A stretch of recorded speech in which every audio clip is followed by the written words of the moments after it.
Good evening दोस्तों। आज का जो अपना टॉपिक है वो साइंस से संबंधित है। साइंस में हम लोग बायो के एक टॉपिक को आज क्लियर करेंगे।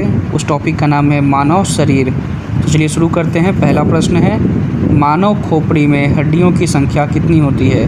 तो मानव के खोपड़ी में हड्डियों की संख्या होती है 8।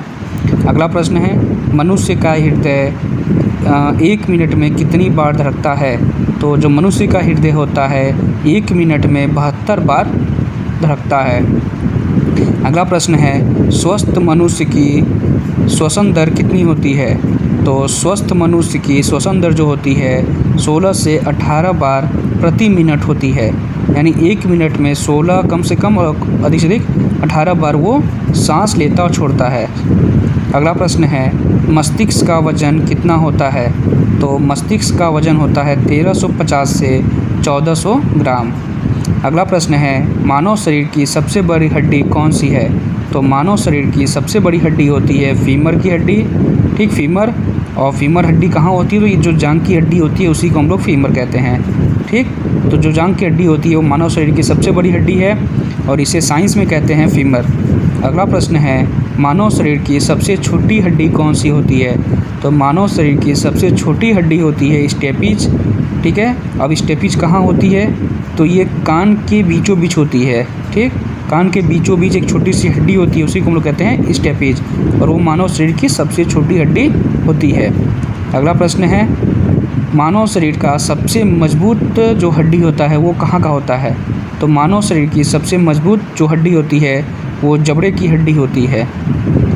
अगला प्रश्न है, मानव शरीर का सबसे कठोर तत्व कौन सा है? तो मानव शरीर का सबसे कठोर तत्व है एनामेल। अगला प्रश्न है, मनुष्य के सौंदर्य का अध्ययन क्या कहलाता है? तो मनुष्य के सौंदर्य का अध्ययन कहलाता है केलोलॉजी। अगला प्रश्न है, सामान्य मनुष्य का रक्तचाप कितना होता है? तो सामान्य मनुष्य का रक्तचाप अधिकतम 120 और न्यूनतम 80 mm होता है। ठीक, कितना? अधिकतम 120 mm और न्यूनतम 80 होता है। अगला प्रश्न है, शरीर में रक्त परिभ्रमण में कितना समय लगता है? तो शरीर में रक्त परिभ्रमण में टोटल 23 सेकेंड का समय लगता है।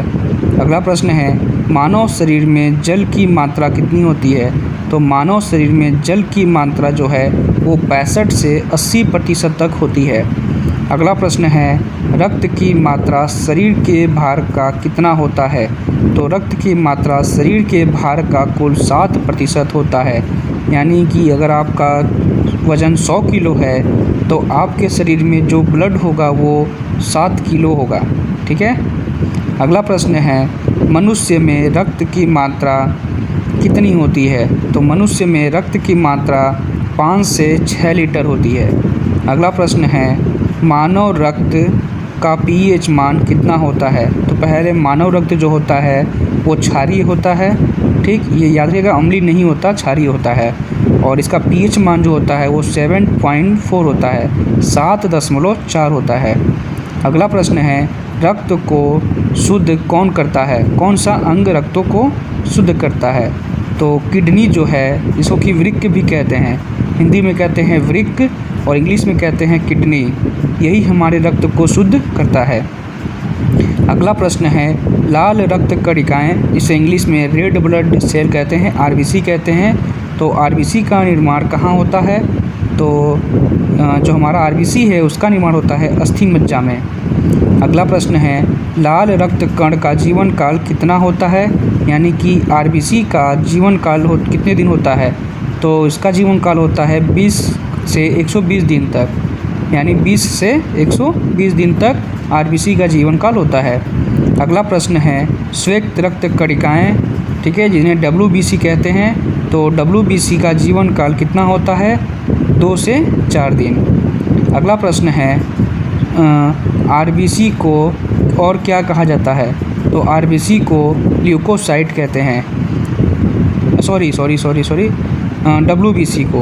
ठीक, श्वेत रक्त कण को या डब्ल्यूबीसी को हम लोग ल्यूकोसाइट कहते हैं और आरबीसी को हम लोग कहते हैं इरेथ्रोसाइट। ठीक, WBC को ल्यूकोसाइट और RBC को इरिथ्रोसाइट। अगला प्रश्न है शरीर का ताप नियंत्रण शरीर का ताप नियंत्रक कौन सी ग्रंथि होती है? तो जो हाइपोथैलेमस ग्रंथि होती है वो हमारे बॉडी के टेम्परेचर को मेंटेन करती है। अगला प्रश्न है सर्वदाता रक्त समूह किस ब्लड ग्रुप को कहते हैं? तो जो O ब्लड ग्रुप होता है O ब्लड ग्रुप को ही हम लोग सर्वदाता रक्त समूह कहते हैं, या इसी को हम लोग यूनिवर्सल डोनर भी कहते हैं। किसको? O को।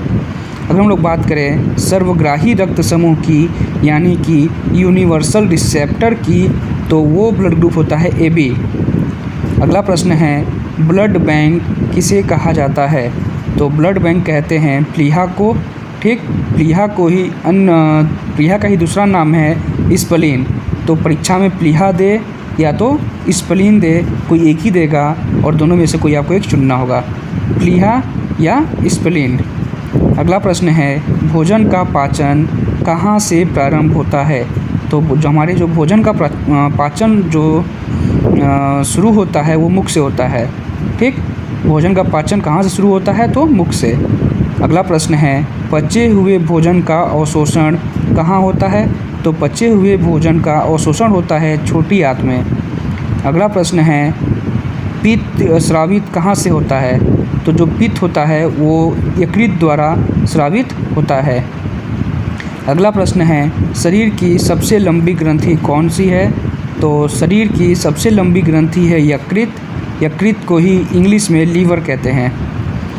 अगला प्रश्न है शरीर का सबसे बड़ा अंग कौन सा है? तो शरीर का सबसे बड़ा अंग जो है वो त्वचा है। अगला प्रश्न है सबसे छोटी ग्रंथि किसे कहते हैं?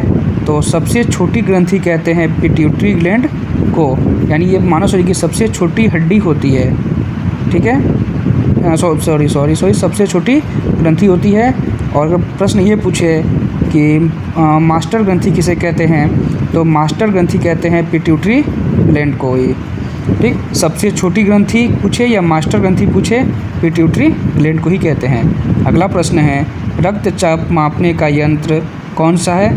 तो रक्तचाप जो होता है यानी ब्लड जो प्रेशर होता है, ठीक है, उसको मापने के लिए हम लोग स्फिग्मोमैनोमीटर का प्रयोग करते हैं। इसका स्फिग्मोमैनोमीटर क्या मापने के लिए? तो रक्तचाप मापने के लिए। अगला प्रश्न है मनुष्य में पसलियाँ पाई जाती हैं कितनी? तो मनुष्य में 12 जोड़ी पसलियाँ पाई जाती हैं। अगला प्रश्न है शरीर में हड्डियों की कुल संख्या कितनी है? तो मानव शरीर में हड्डियों की कुल संख्या 206 है। अगला प्रश्न है मांसपेशियों की कुल संख्या कितनी है? तो मानव शरीर में मांसपेशियों की कुल संख्या है 639। अगला प्रश्न है लार में पाया जाने वाला एंजाइम कौन सा है? तो लार में पाया जाने वाला एंजाइम है टाइलिन। अगला प्रश्न है लिंग निर्धारण होता है किस क्रोमोसोम? ठीक है, लिंग निर्धारण किस पर निर्भर होता है? प्रश्न ये है कि लिंग निर्धारण किस पर निर्भर होता है? तो पुरुष क्रोमोसोम पर निर्भर होता है। ठीक है, यानी अगर पुरुष क्रोमोसोम को न पहचाना जाए तो मेल और फीमेल में अंतर नहीं किया जा सकता। अगला प्रश्न है मनुष्य का हृदय होता है? तो मनुष्य का हृदय जो है वो 4 कोष्ठकीय होता है, 2 आलिंद और 2 निलय। अगला प्रश्न है शरीर में गुणसूत्रों यानी क्रोमोसोम की संख्या कितनी होती है? तो शरीर में क्रोमोसोम की संख्या 46 होती है। अगला प्रश्न है शरीर की सबसे बड़ी कोशिका कौन सी है? तो शरीर की सबसे बड़ी कोशिका है तंत्रिका तंत्र। अगला प्रश्न है RH फैक्टर की खोज किसने की थी? तो RH फैक्टर की खोज की थी लैंड स्टीनर और वीनर ने। अगला प्रश्न है शरीर में अमीनो अम्ल की संख्या कितनी है? तो शरीर में अमीनो अम्ल की संख्या है 20। अगला प्रश्न है शरीर में प्रतिदिन मूत्र बनता है कितना? तो शरीर में प्रतिदिन 1.5 लीटर मूत्र बनता है। अगला प्रश्न है मूत्र दुर्गंध क्यों देता है? तो मूत्र में यूरिया पाया जाता है जिसके कारण मूत्र जो है वो दुर्गंध देता है। अगला प्रश्न है मानव मूत्र अम्लीय होता है या क्षारीय? तो जो मानव मूत्र होता है वो अम्लीय होता है और इसका पीएच मान अगर पूछे तो मानव मूत्र का पीएच मान होता है 6। अगला प्रश्न है विटामिन ए संचित रहता है कहाँ पर? तो विटामिन ए यकृत में संचित रहता है। अगला प्रश्न है मानव शरीर का सामान्य तापमान कितना होता है? तो मानव शरीर का सामान्य तापमान होता है 98.6 डिग्री फ़ारेनहाइट।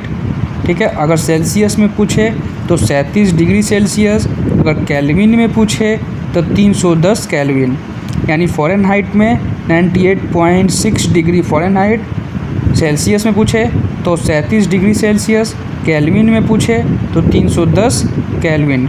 अगला प्रश्न है टीबिया नामक हड्डी पाई जाती है। तो सबसे आपको मैंने बताया था कि जो जांघ की हड्डी है उससे हम लोग फीमर कहते हैं, और जांघ के नीचे भी 2 हड्डी पाई जाती है जो क्रॉस करती है आपस में एक दूसरे को। ठीक है, उसी में एक टीबिया होता है, एक फीबिया होता है। तो कहाँ पे आती है? जांघ के नीचे और एड़ी के ऊपर, यानी पैर में। अगला प्रश्न है शरीर में ऊतकों का निर्माण किससे होता है? तो शरीर में ऊतकों का निर्माण प्रोटीन से होता है। अगला प्रश्न है मस्तिष्क का बड़ा भाग क्या कहलाता है? तो मस्तिष्क का बड़ा भाग कहलाता है प्रमस्तिष्क, और इंग्लिश में से कहते हैं सेरेब्रम। अगला प्रश्न है दांतों और हड्डियों की संरचना के लिए महत्वपूर्ण जो तत्व है वो कौन सा है, या आवश्यक तत्व कौन सा है? तो दांतों के लिए और हड्डियों की संरचना के लिए, दोनों के लिए कैल्शियम एवं फास्फोरस जो है वो आवश्यक तत्व है। धन्यवाद।